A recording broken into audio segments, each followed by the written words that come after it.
So before we start about talking about AI, I'd like to ask you guys a simple question. Think about three friends. 1, 2, 3, done? Now, you have to ask a friend, which is the best restaurant in the city? Which one will you ask? You have to ask a friend to help you for accounts and taxes. Who would you go to? And then, let's say you have to ask someone for something else. So it's always going to matter who, the question matters who you choose the friend to be. So that's simple matching. We match the person depending on the question. Let's just keep that in mind. So this week has been historical in terms of AI in many ways. Like 40 hours ago, a very, very absurd thing happened that Anthropic released a new model called 4.6 Opus, which was best in terms of coding performance, had a swarm of agents. It was the first model which helped in building itself, and so forth. And 20 minutes later, OpenAI replied. So OpenAI replied with another model called 5.3 Codex, which again, autonomous, more reliable, better communication, and again, the pressers are calling it the best AI model in the world. So, which is the best model according to you guys right now?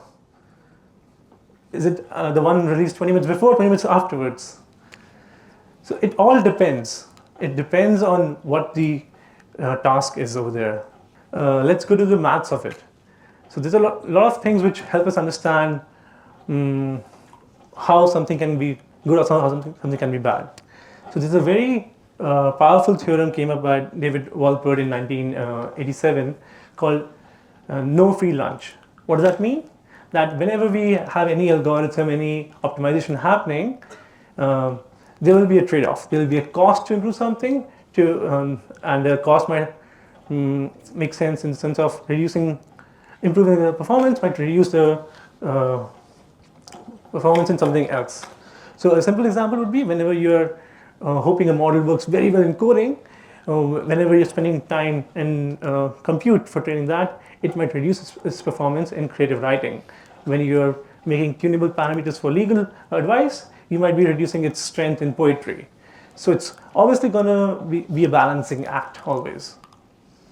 Then there's another really interesting thing which we've seen is that this was done by Richard Sutton. He's like the grandfather of reinforcement learning in the age of AI. He studied 70 years of artificial intelligence, and he found that whenever humans try to hand code expertise into any kind of scenario, it was outscaled and outbeaten by simple algorithms which scaled with compute, like a simple search algorithm.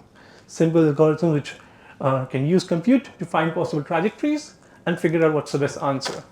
So this is called the bitter lesson. The bitter because human cleverness is outperformed. So coming to the question of how we see this math compete.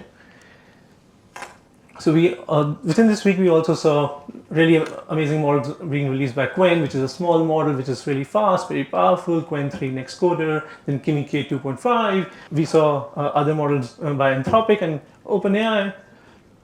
But the thing is, we can understand these models very well now. So it's like we are not working in a black box. We actually see what's going on in them.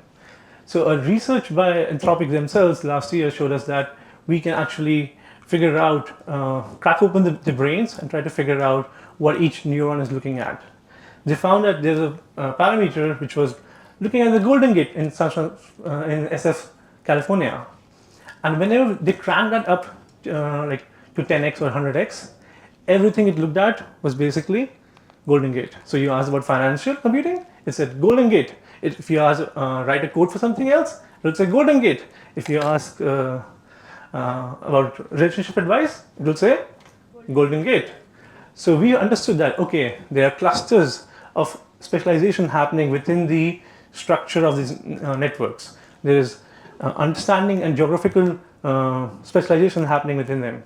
So we can use them to understand what's being learned and what is not being learned.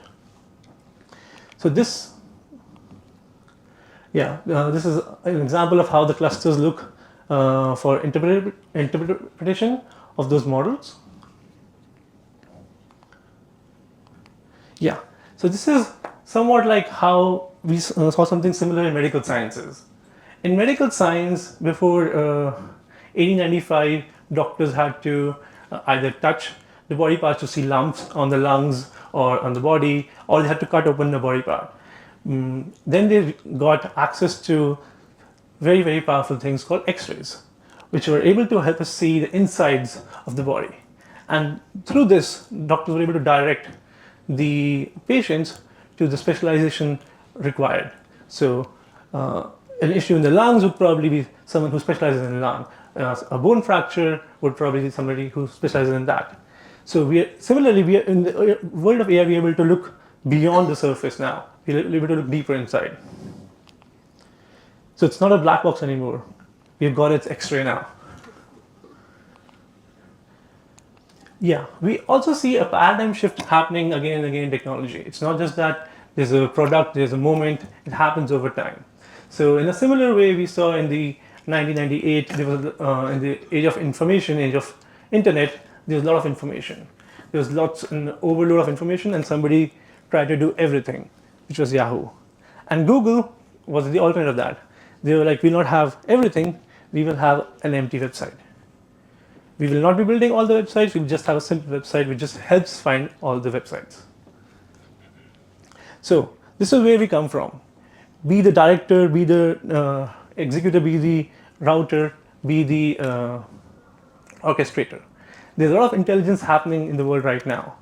And it's an opportunity to be an orchestrator, to figure out and direct intelligence to the right place. Because that actually scales up very well. Another example we see is from, I'm forgetting his name, it's Adam Wahlberg. It's from 70s. So he had a pin making machine.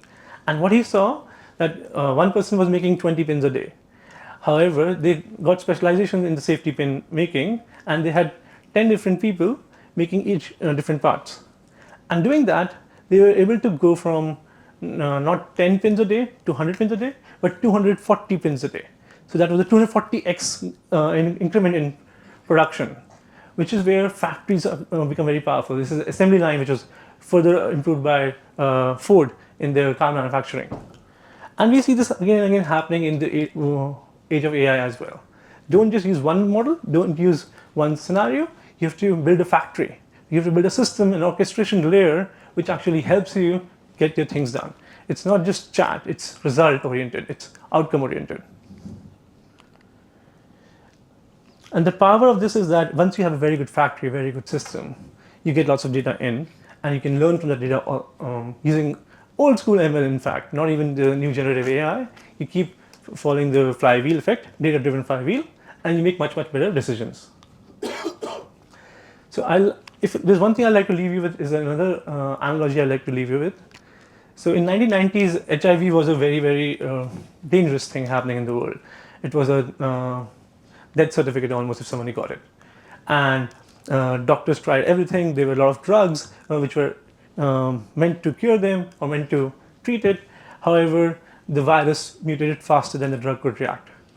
So so the doctors did something radical. They didn't do one drug or two drugs, or they did 3 drugs at the same time. They orchestrated a combination of drugs to counteract the virus before it could speed its mutation. And that made HIV not a death sentence, but it became much more manageable. So in a similar way, I implore you to orchestrate the tools you have access to build something which scales, with something which goes beyond just a chat result, just goes beyond just a response. It builds something which scales something and is actually a productive part of the society. Thank you, everyone.